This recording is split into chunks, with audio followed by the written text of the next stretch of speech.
ऐसो तुमने वो बात तो सुनी होगी कि जिसके पास जो चीज़ ज़्यादा होती है उसको वो चीज़ कम कदर होती है। ये एक्सीडेंटली इस चीज़ का सही मतलब मुझे पता चला कि आखिर कहना क्या चाहता है, जो भी वो लाइन बनाई है जिसने। ये कहना ये बरसात का मौसम था और बड़े सालों बाद मेरे नानी साहब मेरे घर आए हुए थे और एक कमरे में पीछे पलंग पर बैठे थे और मेरे वो आदत है कि मैं पहाड़ पे बैठ जाता था और वो बातें वो अपने ज़माने की बताते थे और मैं सुनता रहता था और पूछता था। उन्होंने बताया 90s में भारत में कई ऐसा काल पड़ा है ना कि चारों तरफ अन्न ही नहीं था, पूरा देश में अन्न खत्म हो गया।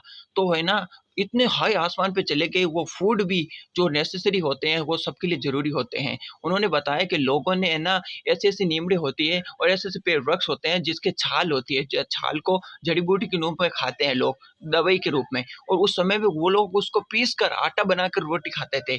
और सही में मैं तो यकीन नहीं कर पाया ये बात सुनकर और उनको डिटेल में पूछा कि हाँ, ये सच में हुआ था?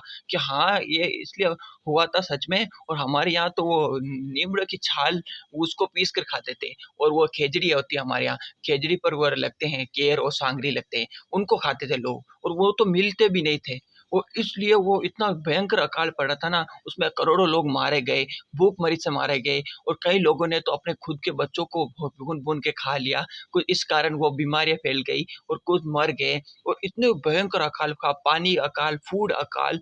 और जब भी भारत के उस समय के प्रधानमंत्री ने घोषणा की थी कि अगर भारत एक एक दिन पूरा भारत अवकाश करे, यानी कि रोटी ना खाए, उपवास रखे, तो भारत के पास अन्न खत्म होने वाला था।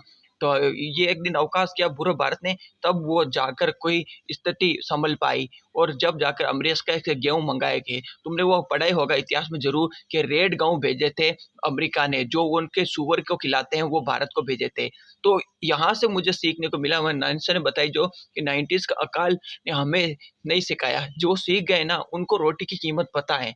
इसलिए आपके बुजुर्ग को देखा होगा, आपके दादा-दादी ने या कोई भी हो, तो वो कहते हैं कि खाना खाने के बाद है ना, थाली को ऐसे छाँटा नहीं मारा करते, अपमान होता है अन्न देवता का। वो इसलिए कहा जाता है कि अन्न देवता बहुत दूर है, आपको पैसे तो कचरा है, पैसे से देर से भी नहीं मिलेगा, सुनो। ऐसा-ऐसा होता है वो लोगों में।